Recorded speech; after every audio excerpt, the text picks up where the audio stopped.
Bonsoir. À événement exceptionnel, situation exceptionnelle, forme exceptionnelle, invité exceptionnel. Ce soir, à l'occasion du 54e anniversaire de l'indépendance du pays, nous avons choisi d'avoir un invité, ou deux invités plutôt. L'invité qui est notre invité, notre grand invité ce soir, c'est le Musée national. Et notre deuxième invité qui va nous guider, qui va nous expliquer, qui va nous éclairer sur une partie de l'histoire de la Mauritanie, c'est monsieur le directeur de l'Office national des musées, monsieur Khan Adja Mamadou, qui est avec nous. Je lui souhaite la bienvenue. Avant de commencer, je vais vous expliquer un peu de quoi il s'agira. En fait, on sait que cette semaine, vous allez beaucoup entendre parler de la Mauritanie, de la naissance de la Mauritanie, de la veille de l'indépendance, Mais quoi avant cela? Qu'est-ce qu'il y avait dans ce pays? Qu'est-ce qu'il y avait sur cette terre? Qu'est-ce qu'il y avait dans cet espace? Et c'est ce que nous allons voir depuis 1 million d'années, je crois. C'est ça, je ne me trompe pas? La Mauritanie ancienne, c'est 1 million d'années? C'est 1 million d'années à peu près. Okay. Nous avons ici, dès l'entrée de la salle, ici, de la salle d'exposition, nous avons cette carte qui nous montre les sites néolithiques, les sites préhistoriques, mais aussi les sites du Moyen-Âge. Est-ce que vous pouvez nous expliquer? Merci Omar, merci d'avoir eu l'idée de venir honorer le Musée national par votre émission. Et vous avez dit ce qui était dans ce pays avant. Il y avait de très belles choses dans ce pays. Il y avait des hommes extraordinaires qui ont laissé des traces extraordinaires de leur culture. Et c'est ce qu'on a au niveau de cette carte archéologique. Donc là, vous voyez les sites archéologiques en Mauritanie. Et vous voyez de Seyli Babi au sud jusqu'à Birmoughen du Nord, il y a des sites préhistoriques. Et de l'océan jusqu'à Walata, il y a des sites. Donc tout le territoire mauritanien était occupé pendant de longues périodes, depuis 1 million d'années jusqu'à la période actuelle. Donc cette carte est répartie en plusieurs sites. Il y a des sites préhistoriques, comme vous l'avez dit. Il y a des sites, dans la préhistoire, on a deux parties. On a des sites du néolithique, on a des sites du paléolithique et du néolithique. Ensuite, on a les sites de l'époque du Moyen-Âge, c'est-à-dire les sites médiévaux. Et même, il y a des sites de l'époque actuelle. Quand on revient, par exemple, à la préhistoire, on prend Nouakchott, on est à Nouakchott, de la ville de Nouakchott. Nouakchott repose sur des sites préhistoriques. Beaucoup de sites préhistoriques qui existent. Et au niveau, là, on rentre directement dans des problèmes. Au niveau de l'urbanisme, malheureusement, au niveau de Nouakchott, il y a beaucoup de sites qui ont été détruits. Mais il reste toujours d'autres sites. On va vous montrer dans la salle des exemples, ce qu'on a trouvé dans les sites qui ont été fouillés. Mais quand même, le site préhistorique le plus riche reste à Akhrejit. À Akhrejit, exactement. Là, on vient au néolithique, à côté de Tichit. Ici, vous avez le site Akhrejit. Bon, ça, c'est un des sites les plus importants. Il est important pour plusieurs raisons. À cause des inventions qu'on a trouvées. C'est à Akhrejit qu'on a trouvé l'agriculture la plus ancienne de l'Afrique de l'Ouest. Et de deux, à Akhrejit, on trouve une forme d'urbanisation qui est extrêmement bien sophistiquée, où on trouve une ville avec des routes bien tracées, avec un système d'évacuation des eaux, pendant les néolithiques déjà. Ensuite, on trouve la période préhistorique qu'on appelle la période des bovidés, où on trouve les dessins des animaux de vaches. C'est ça, justement, ce sont les peintures rupestres qui sont là. Voilà, c'est les peintures rupestres qui sont là. On trouve, par exemple, à Akhrejit, le dessin des vaches, mais aussi des dessins des chameaux. Donc, il y a une évolution au niveau de l'occupation du site. Et ce qui est intéressant, c'est ce culte zoolâtre, c'est-à-dire qu'on adorait les animaux. Et là, on va trouver un grand bovidé qu'on a reproduit en grande nature qui montre qu'il y avait ce culte de l'âtre au niveau de ce. D'ailleurs, dans notre culture, on a toujours peur des vaches parce qu'on dit qu'elles ont été déjà adorées. Absolument. Donc, la relation est très, très sentimentale. Très sentimentale. Donc, nous allons passer à l'exposition elle-même. Ouais, ouais. Donc là, on a le résumé de tout ce qui se trouve dans la salle, dans cette salle archéologique. Donc on commence depuis, vous voyez le schéma, on commence depuis 1 million d'années jusqu'à la période actuelle et en passant par toutes les grandes périodes. Et chaque période est symbolisée par ce qui restait comme trace. Donc, vous voyez, et quand on vient à 3000 ans, c'est la période d'après-Égypte dont on parlait, et vous avez là du mil, c'est un mil qui était cultivé. Bon, quand on revient à 1 million d'années, il y a les galets aménagés, donc qui sont là, et là, ces galets aménagés sont extrêmement, c'est une civilisation extrêmement importante. C'est donc la pierre qui est surtout travaillée, qui est l'outil, la principale mine, on va dire, entre guillemets. Voilà. On appelle ça l'industrie lithique. C'est-à-dire que pendant cette période, ce qu'on utilisait comme l'industrie, c'est l'industrie des pierres. Et ce qui est intéressant au niveau de cette industrie, c'est la résine ou c'est la montre la naissance de la première technologie, donc la première science. Donc on peut dire, sans exagérer, que notre territoire a abrité la naissance des premières technologies. Parce que pendant cette période, l'homme qui a évolué, qui a eu de l'intelligence, a commencé à avoir besoin d'un outil. Donc, outil pourquoi? Pour augmenter sa force. On a besoin d'un outil pour augmenter notre force. Parce que et pour dominer les aléas naturels. Pour dominer les aléas naturels. Donc, l'évolution technique et scientifique n'est que l'accumulation de ces différentes découvertes. Et la poterie? La poterie a apparu pendant les néolithiques, la période néolithique, et là, on appelle ça l'une des révolutions les plus intéressantes dans l'histoire, les plus importantes dans l'histoire. Pourquoi? Parce qu'avant l'invention du néolithique, l'homme s'est contenté simplement d'aller cueillir les objets et les manger. Et là, il a eu l'idée avec la poterie de conserver. Donc, il a eu l'idée aussi de faire l'agriculture et de conserver ces Donc, on passe à un stade autre qui est la conservation. Absolument. Et donc, on maîtrise un peu mieux notre environnement et surtout notre devenir. Absolument. Et là, nous avons la pierre. Là, on a la période paléolithique ancienne et moyenne, d'un million d'années jusqu'à 90 000 ans. Donc, vous voyez ici, les galets étaient encore extrêmement, les pierres étaient extrêmement grosses, et là, elles deviennent plus petites. Et là, au paléolithique récent, elles sont travaillées.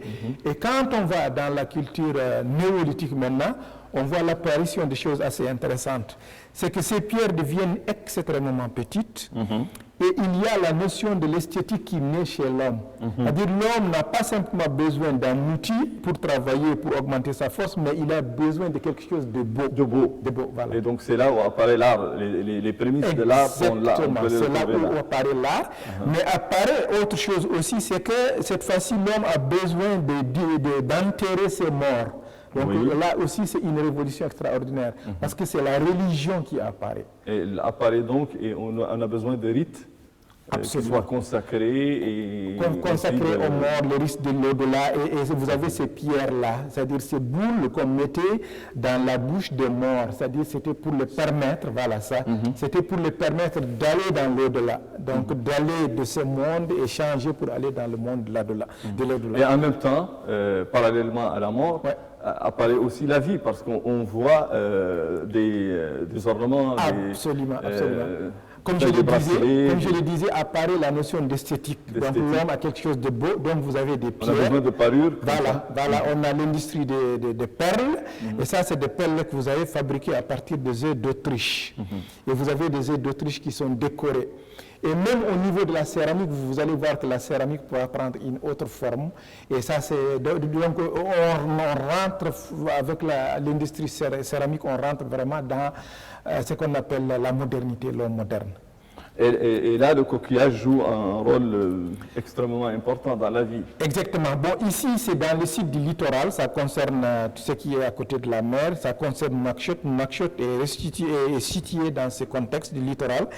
Et là, le coquillage, il était d'abord consommé, les populations qui étaient à côté de mer consommaient principalement ces coquillages, et ensuite on en faisait aussi des parures. Donc tout ce que vous avez Mais on l'utilisait aussi à certains moments comme monnaie, non? Comme monnaie, exactement. Là, on le verra. Là, on le verra plus tard. On le fera plus tard, oui.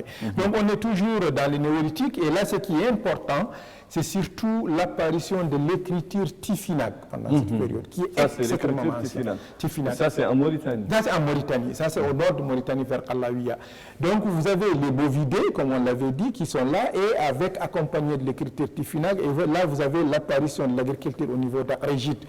Ça, c'était un morceau de céramique, et on a trouvé sur ce morceau de céramique des grains, et ces grains ont été analysés. C'est là où on a trouvé que c'était des grains cultivés, ce n'était pas des grains sauvages. Est-ce que les objets photographiés ici, dessinés ici, est-ce qu'ils existent dans le musée ou pas? Bon, en ce qui concerne le site Akrejit, on a commencé les fouilles archéologiques au site en 1939. Donc, à l'époque, les fouilles étaient faites à partir de l'IFAN de Dakar. Donc, ce n'était pas ici. Donc tout ce qui a été fouillé de cette période jusqu'au 1960-65 ont été amenés à Dakar, à l'IFAN de Dakar. Bon, après maintenant, les fouilles ont continué jusqu'en 1983. Et là, les fouilles tout ce qui a été fouillé se trouve ici même en Mauritanie, à l'IMERES, à l'Institut mauritanien de la recherche scientifique.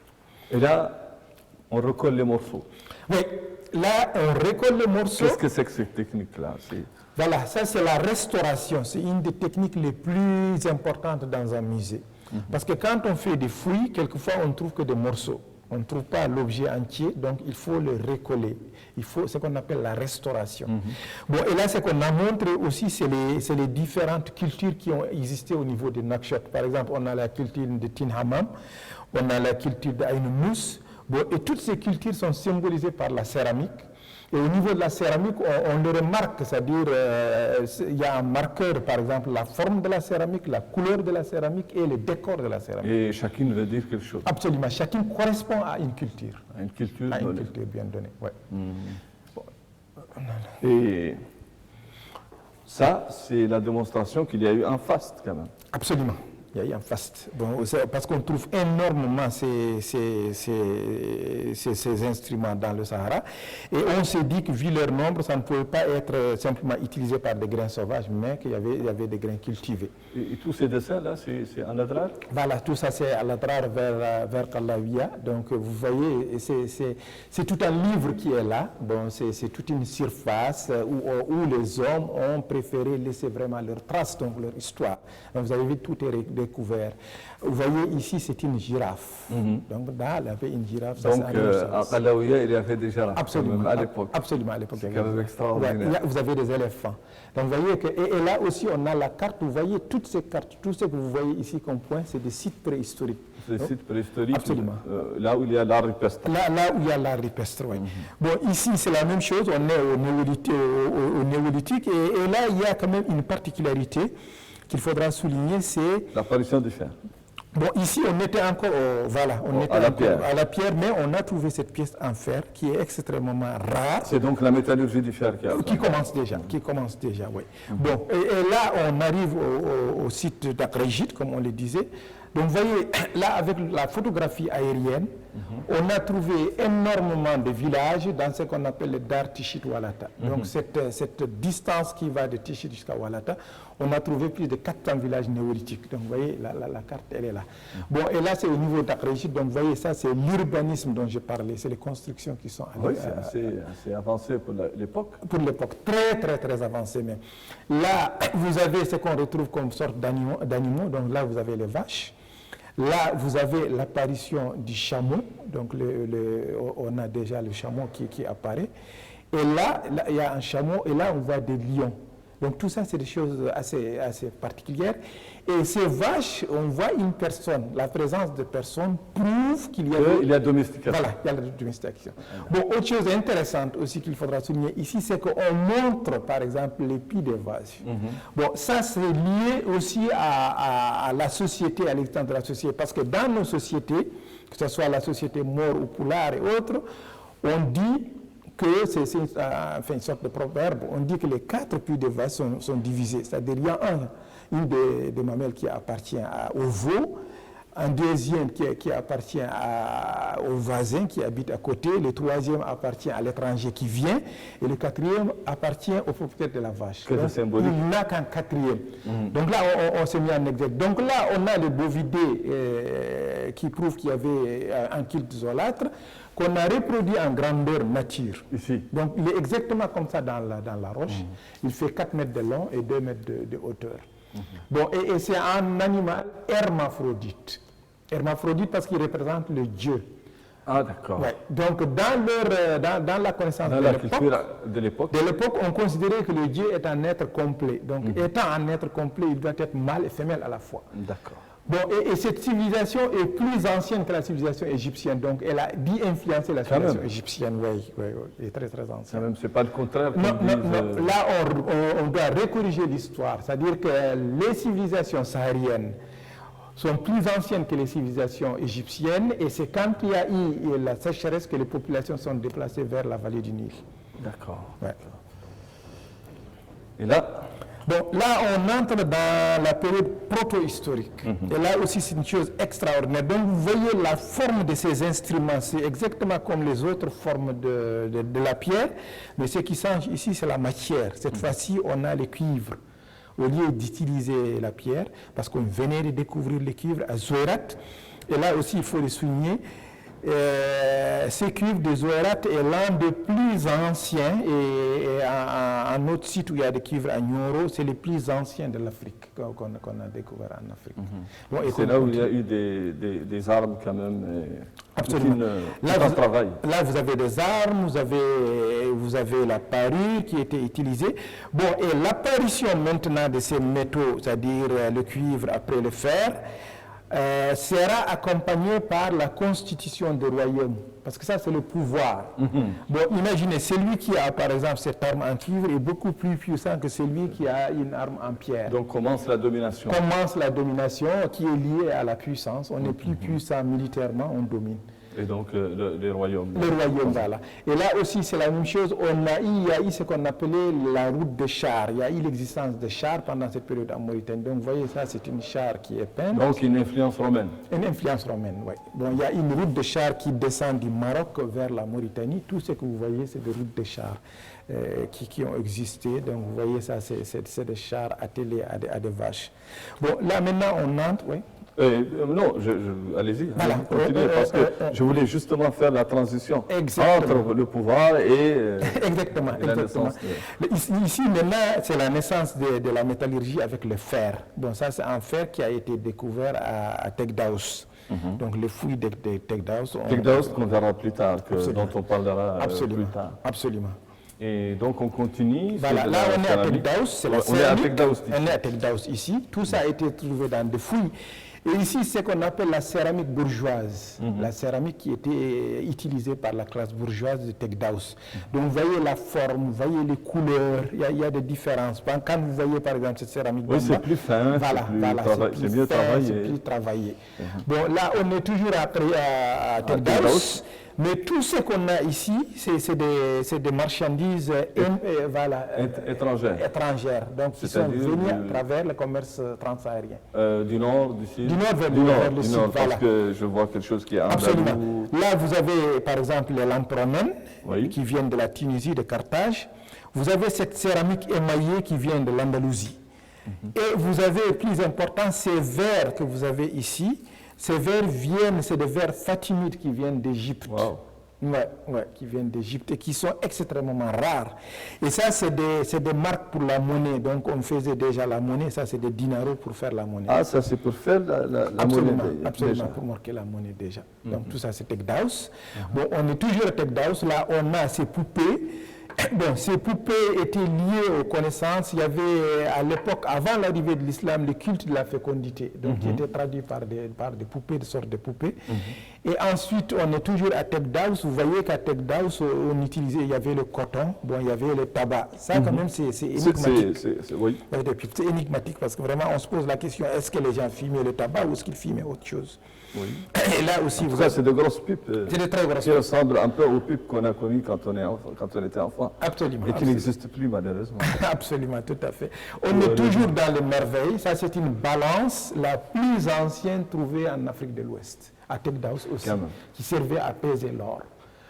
Donc, vous voyez que, comme je l'avais dit au début, il y a eu des choses merveilleuses dans ce territoire mauritanien qui sont extraordinaires. Là, on entre à Kumbisala, voilà, le site de Kumbisala.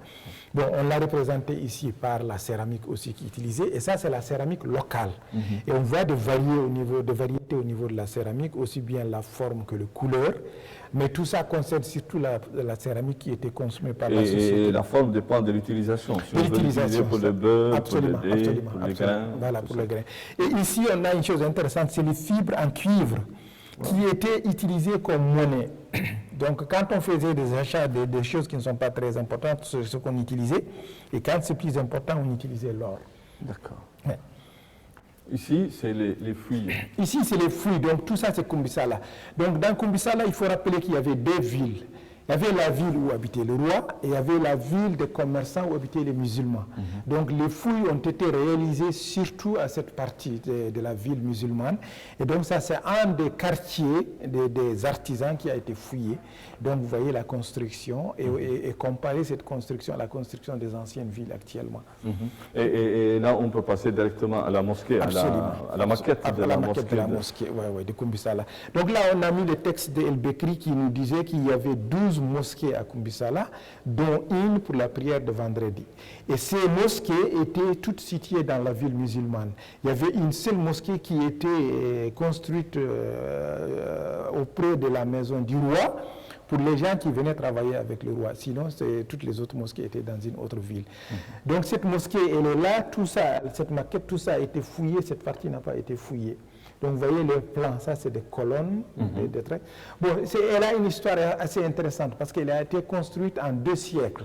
On a commencé sa construction déjà au 9e siècle, et au fur et à mesure que la population musulmane augmentait, on l'agrandissait. Et donc, elle a continué jusqu'au 11e siècle. Donc, en 2 siècles de construction, et on le voit au niveau d'ici du minaret qu'on a augmenté tout le temps. Et vous avez les dessins. C'est ça, c'est un résumé de... Voilà, un résumé de ça. Et ça, c'est une colonne qui est venue directement... Mais si mes souvenirs sont bons, j'ai déjà vu cette colonne, mais en plus grand. Tout à fait. Elle était dans le musée, mais en plus grand. Absolument.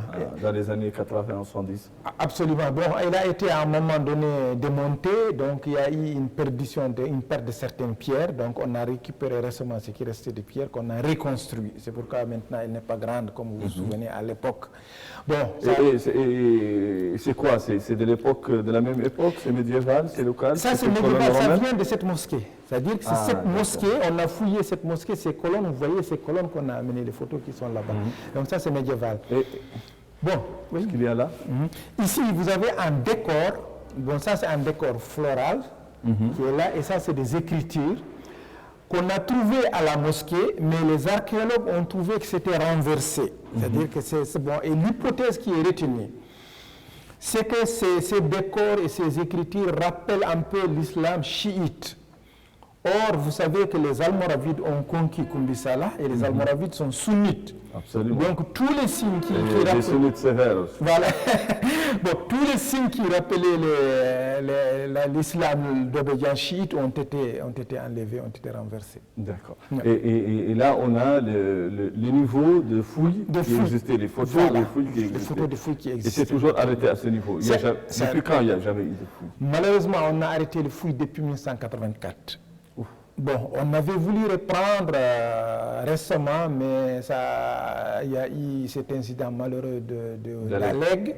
Et donc le professeur, celui qui voulait reprendre les fouilles, c'est le professeur Jean Paulet qui a la chaire de l'histoire islamique africaine à la Sorbonne. Voilà. Et il était là avec ses étudiants, avec son équipe. Donc quand il y a eu cet événement, ils sont repartis. Mais l'idée existe toujours de reprendre ces fouilles. Ces fouilles sont encore... Et c'est facile à reprendre? Enfin, ça demande des moyens. Ça demande des moyens. On en discutera plus tard. Voilà, ça demande des moyens. Les moyens. Voilà. Et donc, si on revient, on refait un peu l'histoire. On s'est arrêté donc là-bas à la préhistoire, et on arrive à l'histoire. Et c'est ça la Mauritanie du Moyen-Âge. Du Moyen-Âge, voilà, exactement.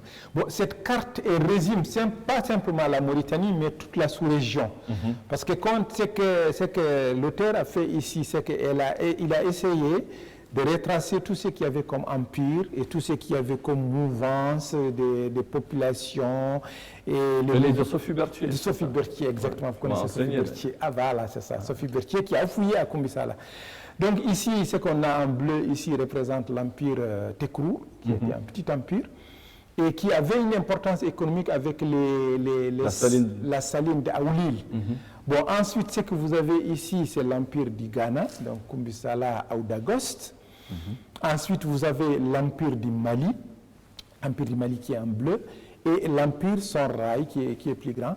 Bon, maintenant, on a l'expansion, parce que c'est des cartes qui sont mises juste pour rappeler, mais ce qui est important, la carte, elle est surtout faite pour montrer le mouvement almoravide. Donc, nous avons Azugui, l'une des capitales des Almoravides, et les conquêtes sont parties d'Azugui vers l'ouest, vers le nord, vers le sud et vers le nord.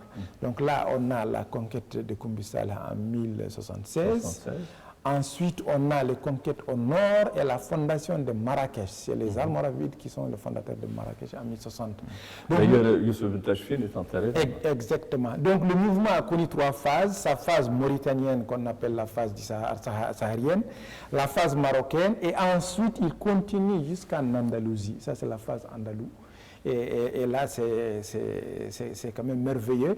Et ce qui amène le professeur Joseph Kizerbo à dire que c'est un empire entre 2 fleuves, du fleuve Sénégal au fleuve Elbe, Èbre, en Andalousie. Donc tout ça a été commandé par le mouvement almoravide. Mais il faut quand même, enfin je ne sais pas, mais je ne crois que vu comme ça, on croirait que ces empires ont existé en même temps.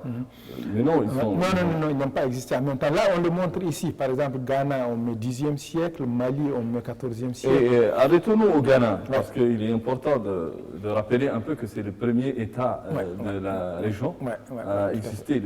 Sinon, le premier État noir a existé. Tout à fait. Bon, l'empire du Ghana, il faut le relier, comme je l'avais dit, à cette culture tichite, d'art tichite Walata. Parce qu'il y avait des populations pendant la période préhistorique et proto-historique qui ont laissé des civilisations extraordinaires, et ces populations seraient descendues probablement, ou certaines de ces populations, peut-être qu'elles seraient les fondateurs de l'empire du Ghana. Bon, il faut le dire, jusqu'à présent, il faut faire des recherches, il y a beaucoup de choses encore à faire. Ce qui est intéressant, c'est que l'État du Ghana, l'Empire du Ghana, était un État fédéral qui regroupait, si vous voulez, toutes les ethnies actuelles. Bon, même si le pouvoir appartenait aux Soninké, il y avait toutes les autres populations. Bon, par exemple, quand on prend Aoudagost, Aoudagost faisait partie de l'Empire et on sait qu'Aoudagost était une ville berbère. Donc on dit qu'Aoudagost était ce qu'on appelle une ville-État. Une ville-État, c'est-à-dire, c'était un État, mais qui avait accès, enfin, qui était fédéré avec l'Empire. Et le royaume Tekrour aussi dépendait. Exactement, le royaume Tekrour dépendait aussi de l'Empire du Ghana, mais là, il y a eu toujours des scissions, il y a eu toujours des difficultés. Bon, et surtout au niveau religieux. Parce que l'Empire Tekrour a été très tôt sunnite, alors que l'Empire du Ghana était chiite, il a été même kharijite, avec les Ibadites, parce qu'il était extrêmement lié avec le commerce, avec le Mzab, la région qui est kharijite. Il était lié à la Tunisie, donc à l'île, à Djerba, on sait qu'aujourd'hui il y a des kharijites. Donc, quand il y a eu la conquête almoravide, les Almoravides étaient soutenus par les Tekrouriens contre l'Empire du Ghana. Donc, vous voyez, c'est plus une histoire de religion que ce soit une... Absolument. D'ailleurs, tous les historiens le notent, qu'il n'y a jamais eu, en fait, de guerre sur une base ethnique. Non, pas du tout. Ça n'a jamais... on n'a jamais enregistré. Bon, maintenant, pour revenir à l'Empire du Ghana, c'est extraordinaire quand même quand on voit à quel point il y avait la perfection au niveau de l'administration, au niveau de l'économie. Bon, l'économie, il est basé essentiellement sur la gestion du commerce de l'or. Parce que il y a une carte qui le montre de l'autre côté. l'or était exploité au sud, tout à fait au sud. Et maintenant, ces cités-là, que ce soit Kumbisala, Azougui, Aoudagost, Tichit, tout ce qu'on appelle les anciennes villes, et à l'est, Tombouctou et Gao, ils contrôlaient ces commerces d'or. Donc, l'or venait d'ici, venait dans ces villes.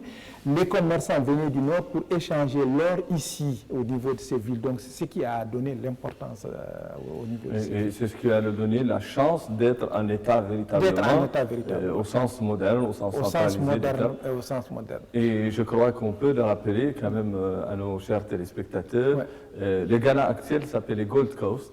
Et quand Kwame Nkrumah a eu l'indépendance du Ghana, pour rappeler à l'Afrique le souvenir du premier État, il l'a appelé Ghana, mais il ne s'appelait pas Ghana. Ça, c'est un rappel très important, parce que beaucoup ne le connaissent pas, et Nkrumah était historien, c'est pourquoi il avait cette conscience. Et puis, enfin, c'est dit au passant, Mokhtar Ould-Daddah a dit dans ses mémoires que quand il a été voir Kwame Nkrumah lui avait proposé de financer les fouilles de Kumbisala et lui avait proposé qu'il fasse un musée à Kumbisala ou à Timbedra ou à Nouakchott, parce que tellement qu'il tenait à cet État. Et entre-temps, il y a eu le coup d'État contre Nkrumah. Donc ça, c'est Mokhtar qui le dit dans ses mémoires. Ouais. Et nous arrivons à la période qui est présente encore, parce que ces villes quand même existent. Ce n'est pas le cas de ces villes qu'on vient de quitter, c'est Chingit. C'est Chingit. Donc ces villes-là, Chingit, Ouadane, Walata et Tichit, c'est des villes anciennes qui sont classées surtout patrimoine mondial de l'UNESCO, qui est extrêmement important. Parce que c'est très, très, très difficile de classer une ville ou un monument patrimoine mondial de l'UNESCO. Et nous, on a eu la chance de les classer. Donc, c'est des villes qui existent encore. Et tout est particulier presque dans ces villes, que ce soit l'architecture dans ces villes, que ce soit cette production de connaissances, de manuscrits. Donc, c'est partant de ces différents critères qu'on a classé ces villes. Elles ont une particularité. Bon, et maintenant, ce qu'il faut, c'est un défi. Il faut qu'on arrive à maintenir ces villes et à recréer les conditions socio-économiques qui avaient permis à ces villes d'avoir ces développements. Bon, là aussi, c'est très important. On a commencé depuis quelques années, c'est la 5e année cette année, à faire ce qu'on appelle les festivals dans les villes anciennes. Ça contribue à ça, oui. Ce festival, M. Omer, c'est la lecture que j'en fais. Ce festival a permis de réconcilier le Mauritanien avec son patrimoine, avec son histoire. Parce que les festivals ne se font pas simplement aujourd'hui dans ces villes, mais partout en Mauritanie on fait des festivals. Et ça, c'est un retour vers ce passé qu'on avait commencé. On en discutera tout à l'heure, parce qu'il faut bien discuter de cette situation typiquement mauritanienne, où le musée, au lieu d'être une façon de voir l'autre, d'accepter l'autre, d'aimer l'autre, d'apprécier l'autre. Chez nous, il est encore au niveau de s'apprécier soi-même, de s'aimer soi-même. Et on en parlera tout à l'heure. On en parlera, oui, tout à fait. Donc tout ça, c'est Chingiti. Donc vous avez l'architecture, vous avez ces portes anciennes. Bon, là, on entre à Ouadane. Bon, comme vous l'avez remarqué, il n'y a pas beaucoup d'objets parce qu'il n'y a pas eu de fouilles dans ces villes. Ah, il n'y a pas eu de fouilles? Non, il n'y a pas eu de fouilles dans ces villes. Bon, il y a quelques fouilles, mais ce n'est pas des fouilles, on n'a pas organisé de fouilles, parce que comme c'est des villes qui existent encore, qui sont habitées, elles méritent d'être fouillées, mais on n'a pas encore fait de fouilles, c'est pourquoi il n'y a pas beaucoup d'objets. Ouais. Bon, ici, Ouadane, vous connaissez l'importance de Ouadane sur le plan architectural, vous connaissez Ouadane, ça c'est la rue qu'on appelle la rue des 40 savants. Donc, vous voyez, là on entre à Walata. Walata. Bon, Walata aussi a une particularité. Bon, Walata, la construction à Walata, c'est en banco. Dans les autres villes, c'est surtout en pierre, mais ici, on construit en banco. Bon, et Walata, c'est une ville très ancienne qui est contemporaine à Kumbisala. Bon, à un moment donné, on l'appelait avant Birou, les Soninké l'appelaient Birou avant de venir Walata. Bon, la particularité de Walata, surtout, c'est au niveau de son décor mural. Comme vous le voyez ici, ce décor mural de Walata.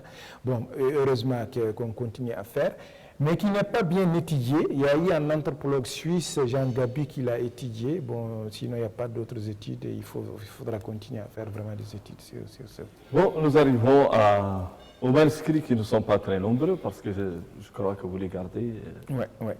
Bon, les manuscrits sont détenus ici par l'Institut mauritanien de la recherche scientifique. Ah, d'accord. Voilà, là, on a des dizaines de milliers de manuscrits qui sont là à l'Institut. Bon, nous, on ne pouvait pas simplement faire la salle sans donner une partie aux manuscrits. Mais je vois ici que ce Coran a été à Monsieur le Président Ahmed Sékou Touré, président de la République de Guinée, secrétaire général du PDG. Du PDG, oui, tout à fait. Qu'est-ce que ça fait ici? Bon, ça c'est une histoire bon, peu connue, mais assez fréquente au niveau du patrimoine.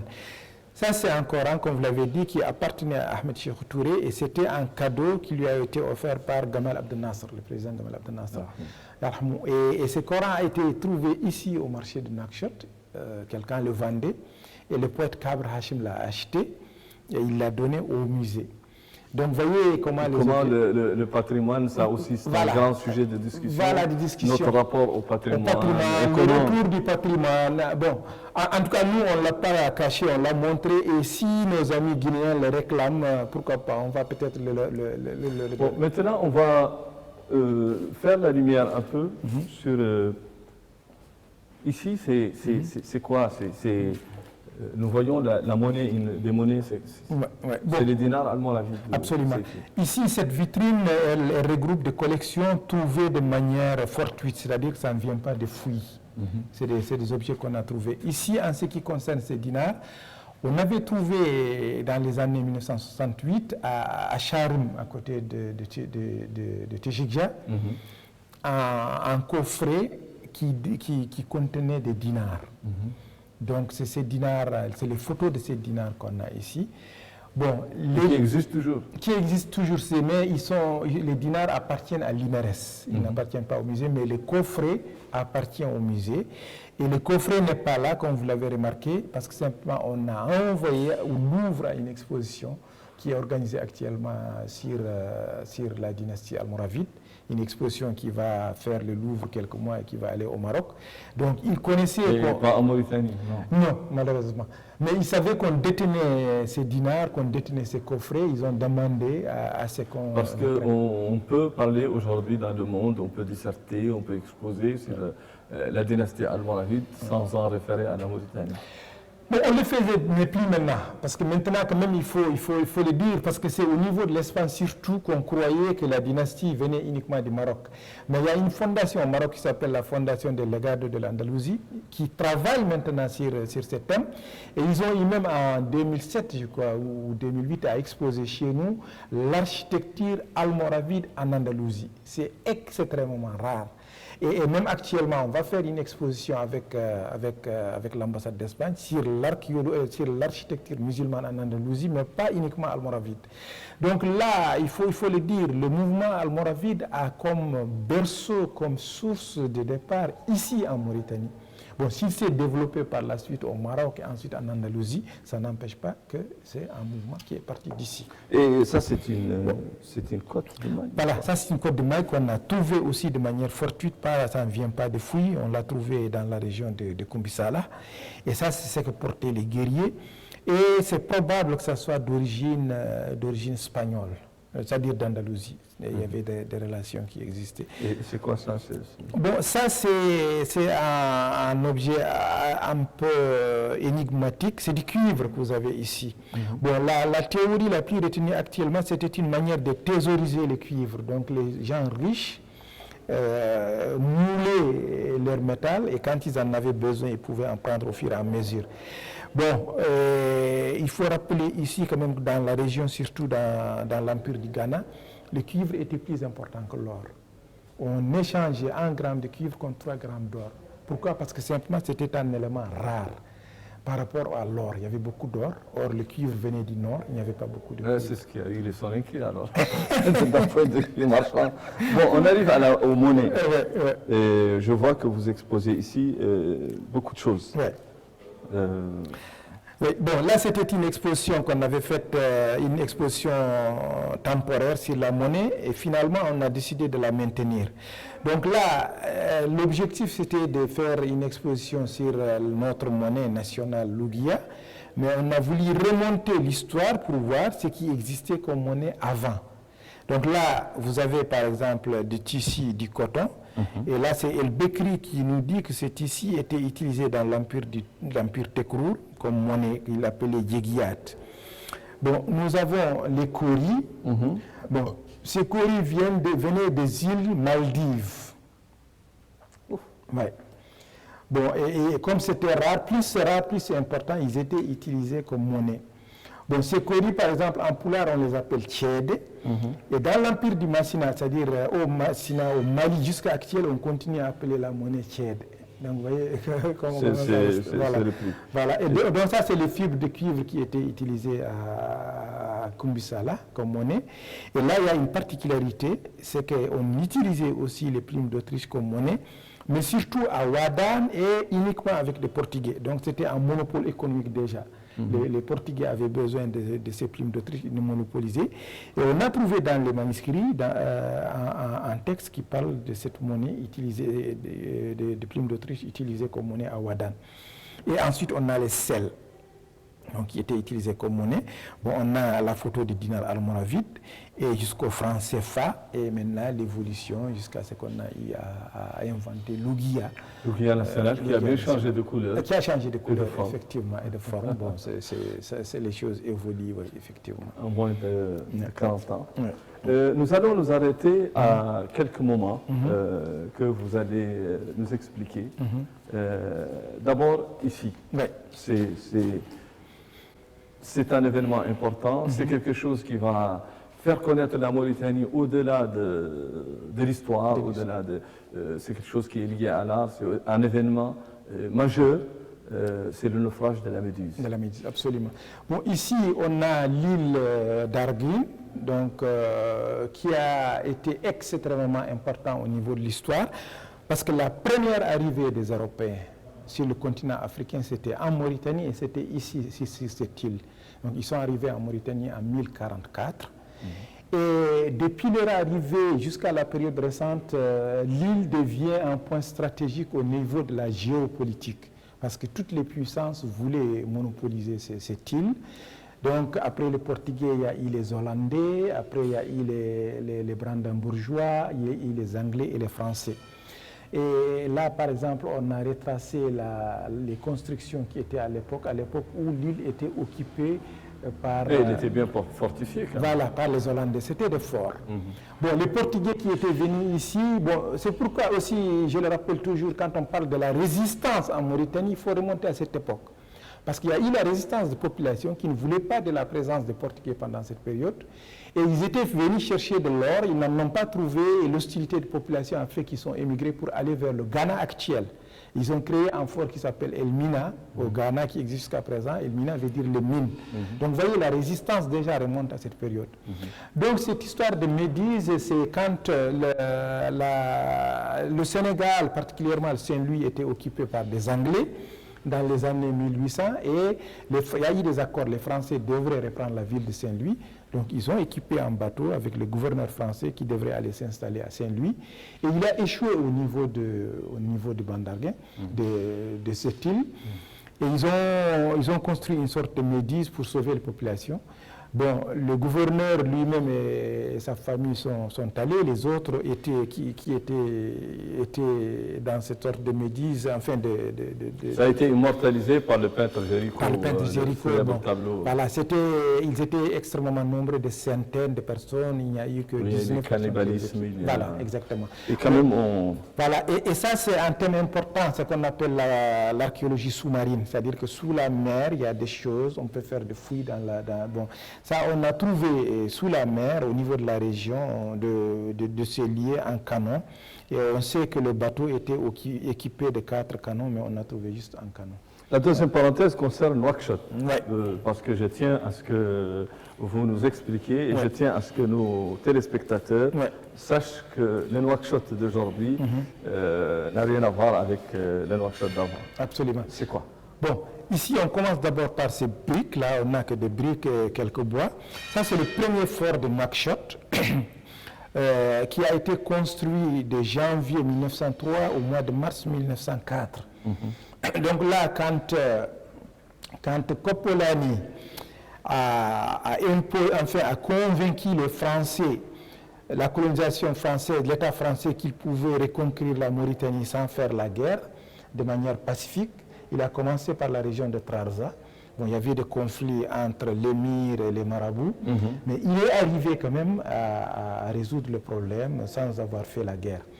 Bon, maintenant, ils ont décidé de continuer plus à l'intérieur vers la Mauritanie et il fallait avoir un fort à Nouakchott où il fallait mettre le ravitaillement, où il fallait mettre... Donc, ils ont construit rapidement ce fort de Nouakchott qui est situé actuellement là où il y a le siège de... Oui, c'est toute une histoire que je peux raconter, tout à fait. Actuellement, il est menacé, le site lui-même est menacé parce que la SN2 a construit. Oui, tout à fait. Et heureusement d'ailleurs que la SN2 a repris le terrain parce qu'à l'époque, dans les années 2000, et il a été donné, offert à des privés qui pouvaient y construire de façon beaucoup moins... Exactement. Et donc, ici, vous avez ici une inondation de 1932. Voilà. Oui, ça c'est l'Ixar, c'est-à-dire à l'époque, parce qu'après ce fort, il y a eu le fort de Beila, ce qu'on appelle le fort de Beila qui a été construit, et ça c'est ce qu'il y avait comme construction au niveau de l'Ixar à l'époque, et il y a eu une inondation qui venait du fleuve Sénégal. Donc qui est remontée, pas simplement jusqu'à l'Ixar, mais jusqu'à Umtounsi. Donc l'eau est allée jusqu'à Umtounsi. Vous voyez sur combien de kilomètres il y a eu. Donc vous voyez, ça c'est des gens qui étaient là en train de faire les pirogues et autres.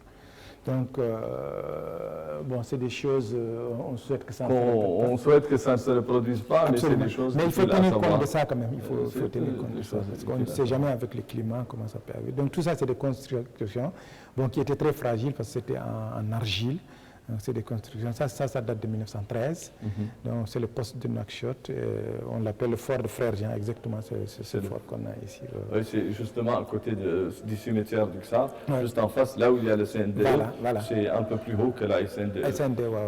Bon, là, il a été abandonné et repris, parce que là, on voit 1913, mais alors qu'il a été abandonné à un moment donné de l'histoire. Donc, nous allons... chers téléspectateurs, chères téléspectatrices, nous asseoir tranquillement avec le professeur, parce que je vais l'appeler désormais, c'est plus le directeur pour moi, c'est l'historien, c'est l'archéologue que je vais interpeller tout de suite et avec lequel nous allons discuter assis, sous une autre forme. Merci.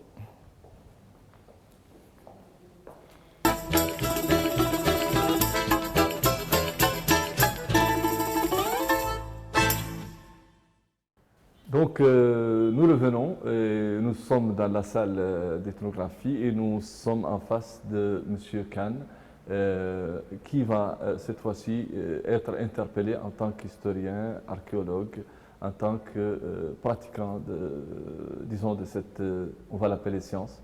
Et d'abord, je vais vous raconter une anecdote, M. Khan, et à mes téléspectateurs aussi. L'idée m'est venue il y a quelques 2 semaines, un peu moins quand même que 3 semaines. J'avais rencontré ici, vous aviez fait une soirée intergénérationnelle, et j'avais rencontré un jeune blogueur mauritanien qui est un véritable gourou de cette jeunesse. Et c'est en discutant avec lui et en voyant le peu d'importance qu'il accordait à ce qui est exposé dans ce musée, que l'idée m'est venue de parler du musée avec quelqu'un qui le connaît. Et lui, j'ai remarqué que 2 jours après, il avait écrit sur son blog, et il avait largement partagé ça. Il avait écrit « Est-ce qu'on ne peut pas brûler le musée ?» Parce que pour lui, c'est des vieilleries inutiles. Qu'est-ce que c'est pour vous une réaction comme ça, d'une jeunesse comme celle-là? Merci beaucoup. Ça m'amène vraiment à réfléchir sur une question assez intéressante. C'est comment le musée est vu par le public. Bon, et moi aussi je vous raconte une anecdote qui va dans ce sens. Quand j'ai pris service ici, le planton du musée me disait que le musée est fait uniquement pour les étrangers, et surtout pour les Européens. Et ça m'avait quand même interpellé, c'était presque un choc.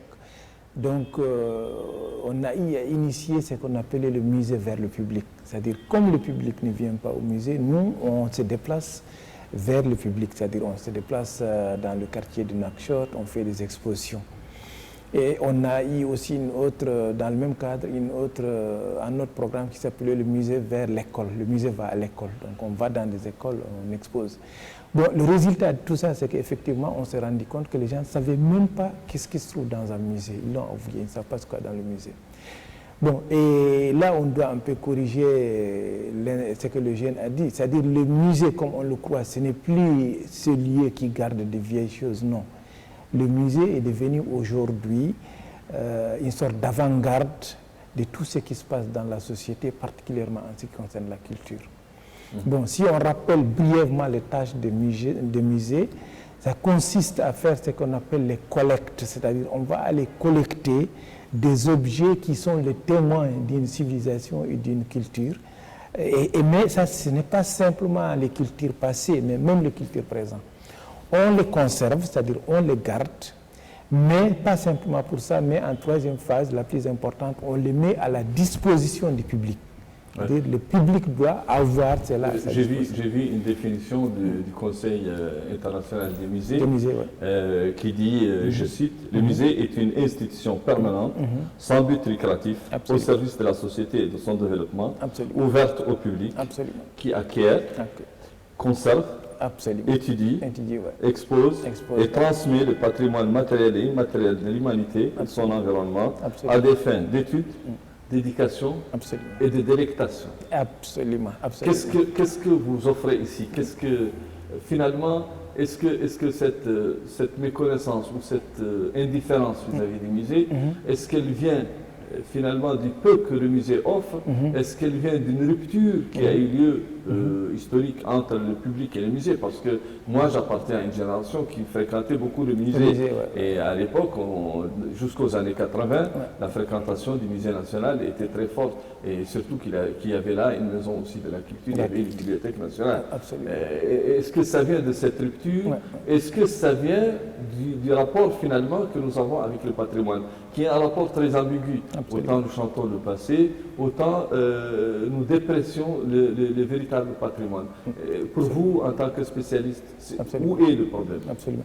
Je crois qu'il y a les deux à la fois. Il y a cette rupture, il y a aussi l'offre, c'est-à-dire l'offre que le musée donne, des institutions culturelles, c'est qu'elle offre. Pourquoi je le dis? Parce qu'en ce qui concerne la fréquentation du musée, on a remarqué, ce n'est pas simplement chez nous, mais partout, il y a une sorte on peut dire qu'il y a une sorte de baisse, c'est-à-dire qu'il n'y a pas une très grande fréquentation. Et cela est lié, c'est peut-être assez paradoxal ou pas très frappant, mais cela est lié à la crise de l'éducation. Au niveau de l'éducation aujourd'hui, on remarque qu'il y a une sorte de baisse de niveau. Parce qu'avant, les générations d'avant avaient un niveau beaucoup plus supérieur au niveau actuel. Donc ça a eu une répercussion sur le musée, ça se dit d'une manière générale. Bon, au niveau de l'offre, on remarque que les gens viennent selon ce qui est offert.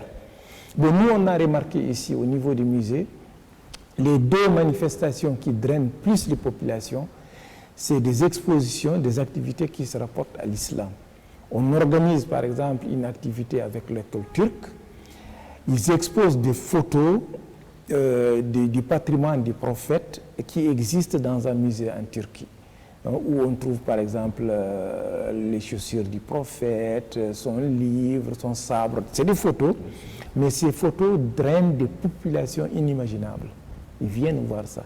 Et l'autre élément, c'est une activité qu'on organise chaque année avec les mourides qui viennent du Sénégal, qui font une exposition ici au musée, ensuite ils vont à Sarsara sous forme de pèlerinage.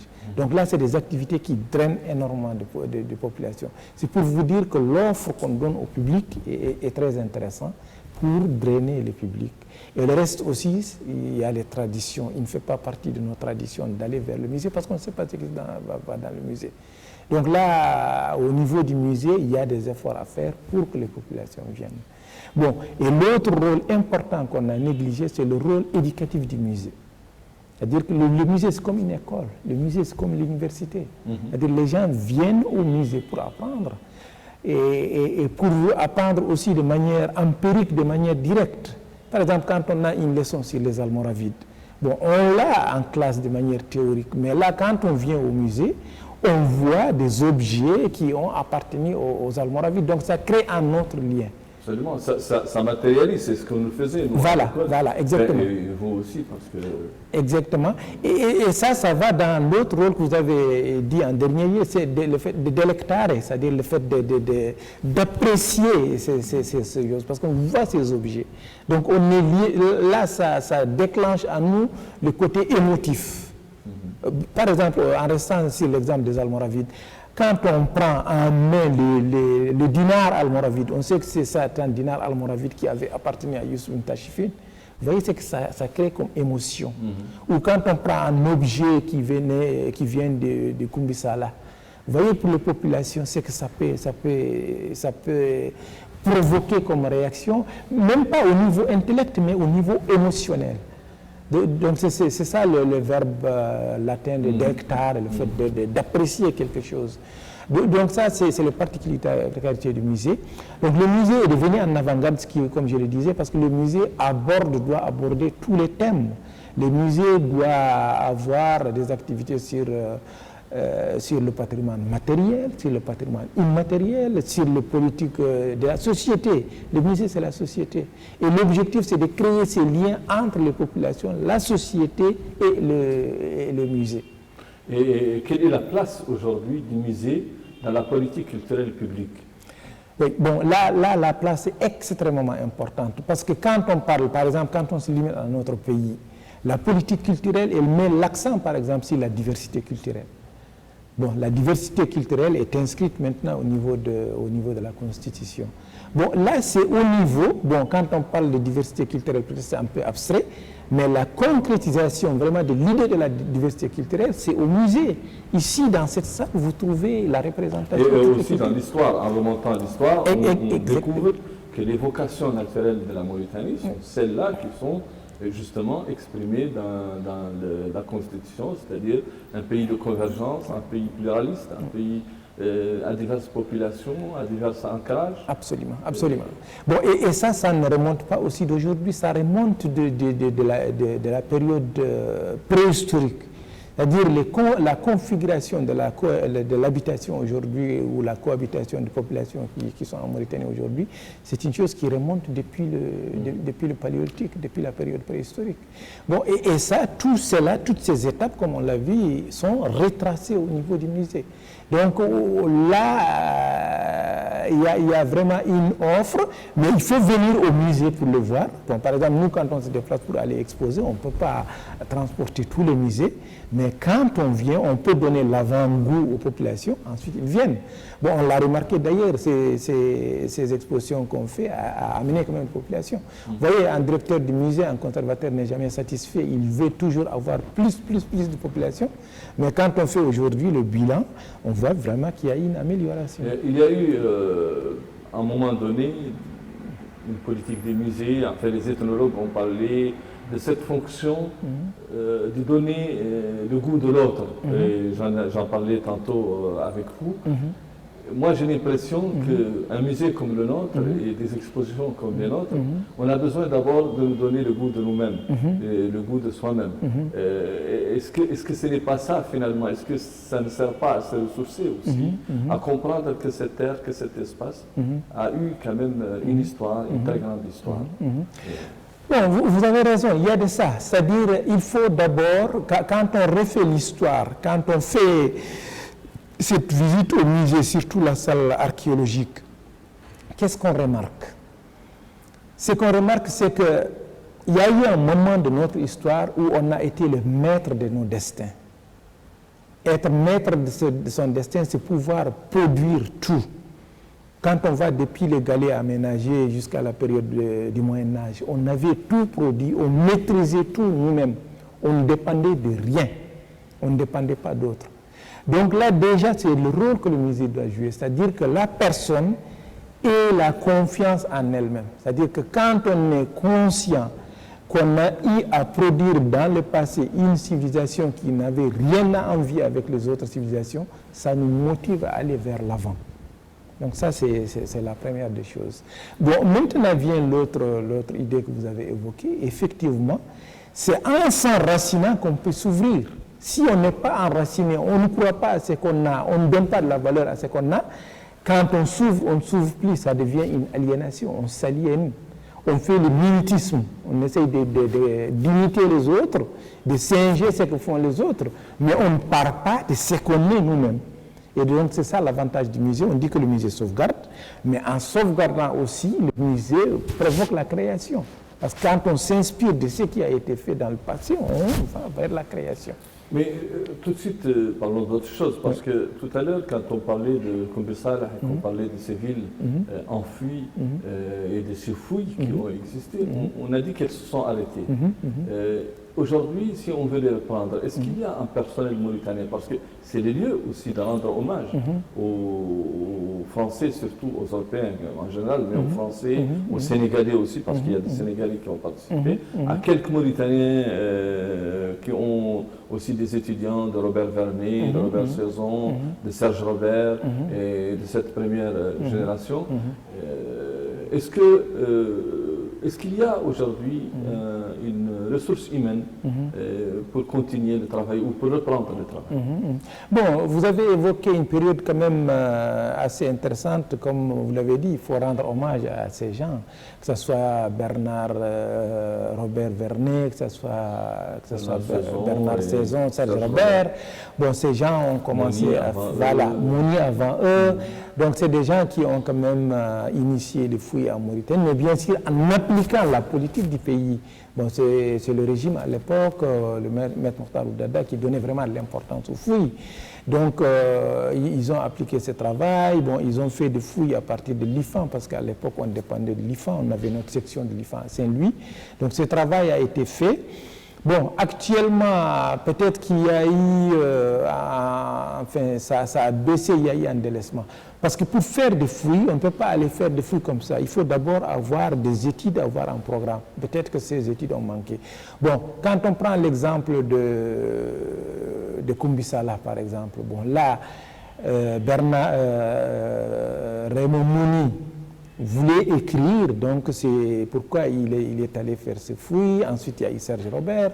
Bon, quand on prend l'époque d'Azougui, c'est Bernard Saison qui voulait faire une thèse sur Azougui. Donc, il y avait des études programmées. Ensuite, on va aller sur le terrain pour, pour faire des fouilles. Bon, aujourd'hui, on doit, dans notre politique culturelle, répandre nous-mêmes les fouilles. Bon, c'est vrai qu'aujourd'hui, peut-être, on n'a pas beaucoup des archéologues qui peuvent faire ces fouilles. Et on va faire appel à l'assistance technique. Et ça, c'est normal. Je crois que dans toutes les fouilles ne sont jamais peut-être nationales. Elles peuvent être initiées dans un pays. Ensuite, on fait appel à la technique.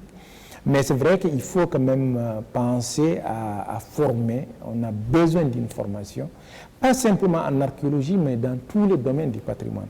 Parce que le patrimoine est devenu aujourd'hui une science autonome.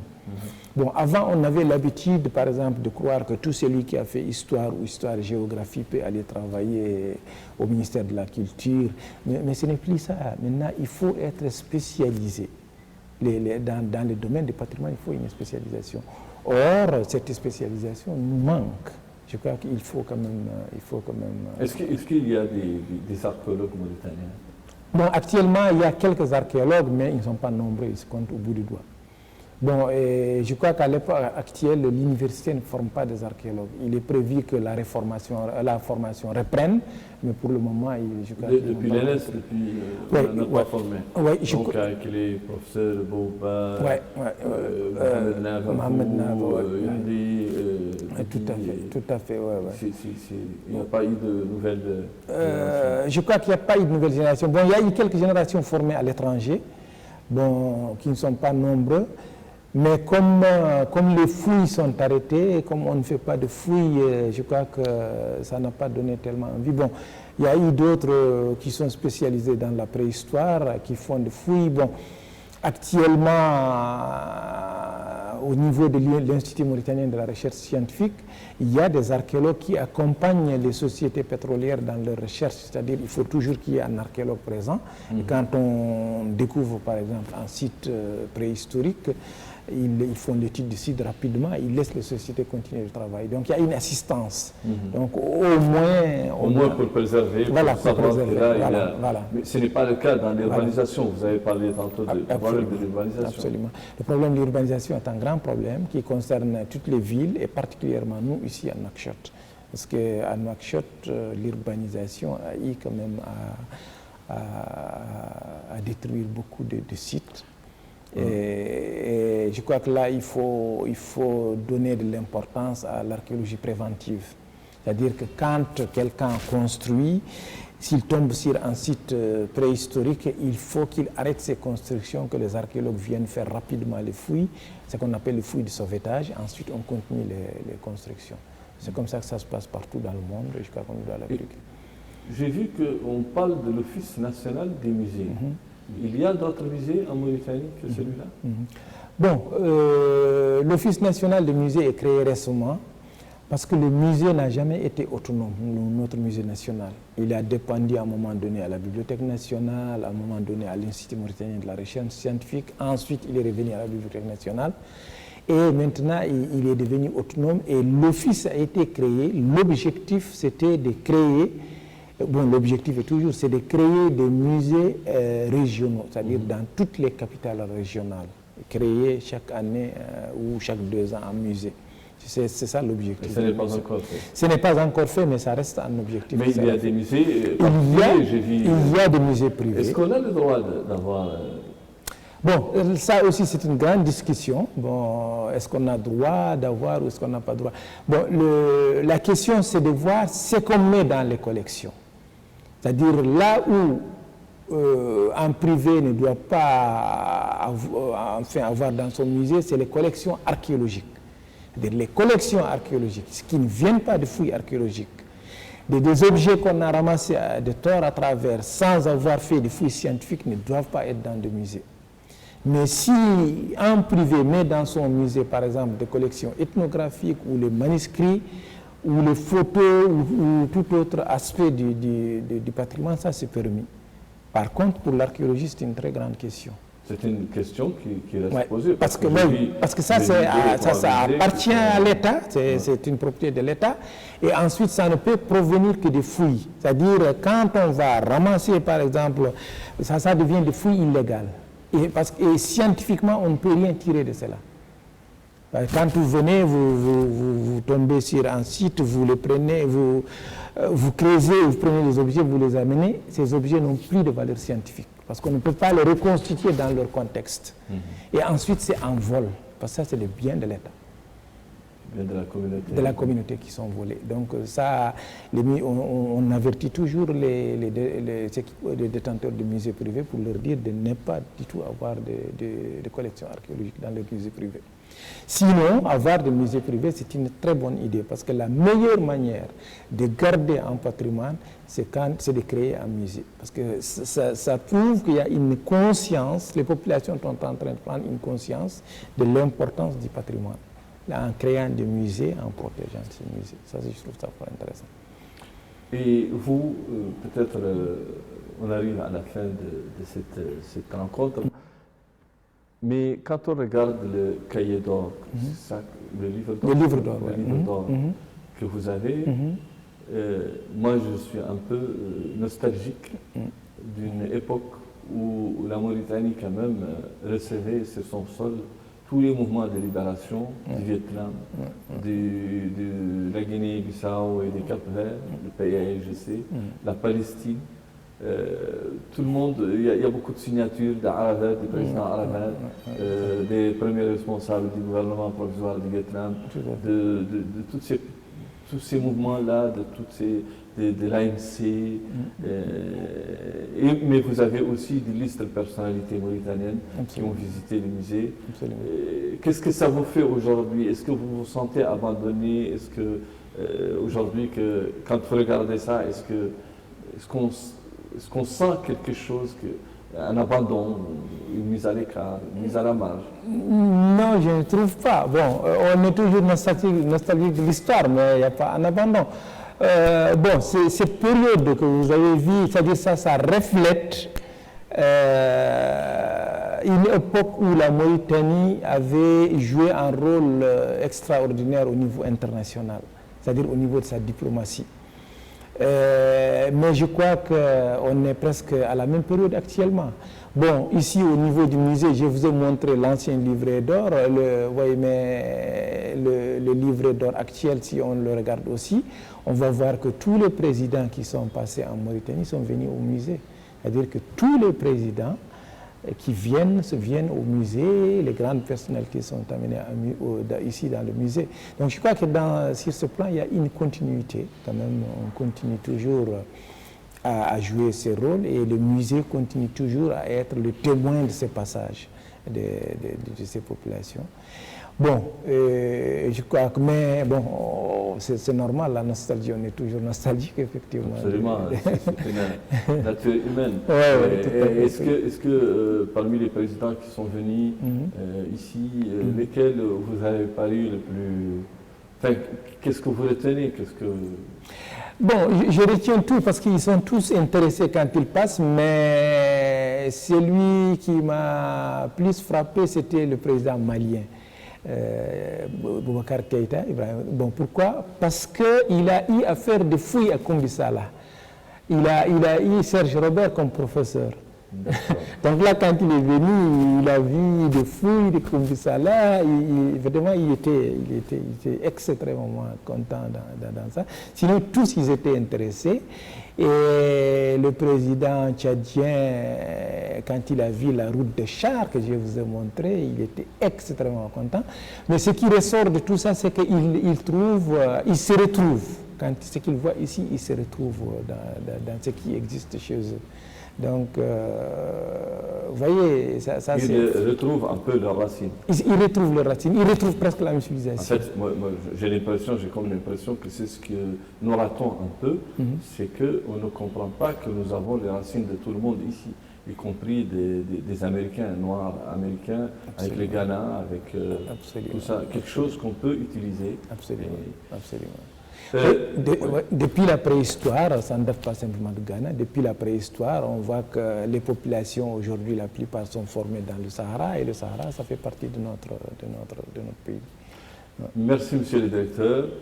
Je vous remercie beaucoup pour nous avoir guidés d'abord dans ce magnifique musée, d'avoir fait le tour de cette histoire très peu connue ou mal connue des propres enfants de la Mauritanie. Chers téléspectateurs, chères téléspectatrices, merci beaucoup et à la prochaine. Inch'Allah.